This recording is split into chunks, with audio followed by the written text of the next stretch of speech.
Understanding the 1099 forms and debt cancellation. The use of 1099 forms, such as the 1099-C, cancellation of debt, and 1099-A, acquisition or abandonment of secured property, plays a central role in addressing and resolving debts. These forms are integral to identifying debts, canceling them within the appropriate systems, and regaining control over assets tied to financial accounts or obligations. Understanding these forms and their implications is essential to navigating this complex process. The historical context of debt and bonds.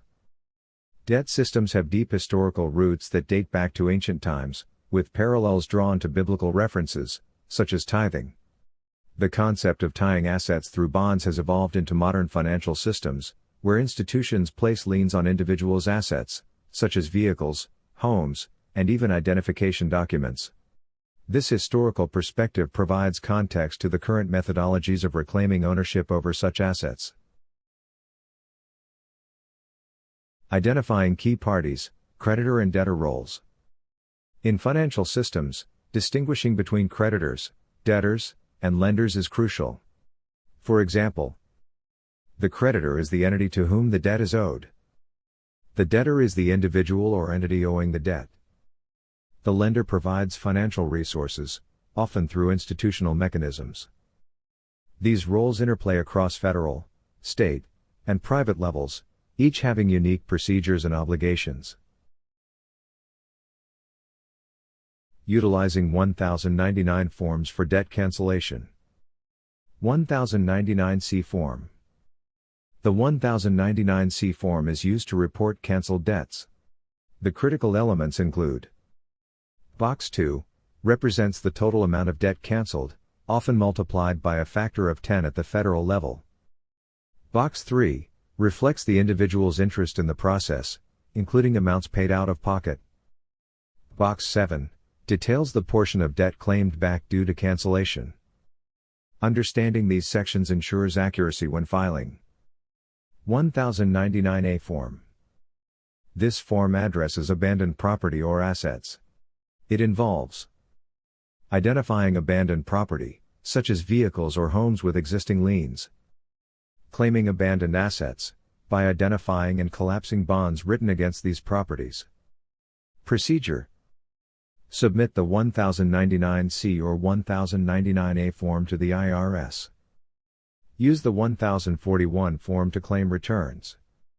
File additional documentation, such as an 8300 form, for returns exceeding $1 million. Addressing debts at federal, state, and private levels. Each level of governance and financial interaction follows distinct protocols. Federal level, debts are multiplied by a factor of 10 to determine the cancellation amount. State level, a 65% to 35% ratio applies, allowing up to 18.75 times the original debt to be canceled. Private level, cancellation ratios often exceed 100 times, particularly for credit card debts. Understanding these distinctions enables targeted and effective actions in debt cancellation. Advanced considerations, insurance policies and utility accounts. Assets such as life insurance policies and utility accounts can also be addressed. Life insurance policies, whole life policies allow cancellation of the policy value and associated bonds.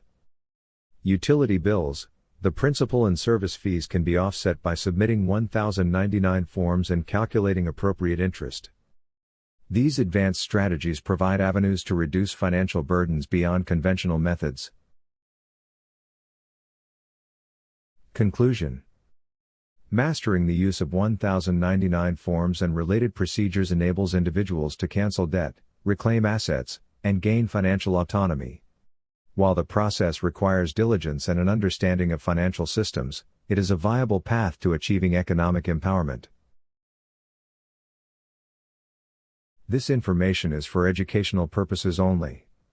This is not legal or financial advice. We offer this information as it is presented to us. We neither endorse nor discredit it. Make your own decision regarding the content. For additional resources or questions, Subscribe to this YouTube channel.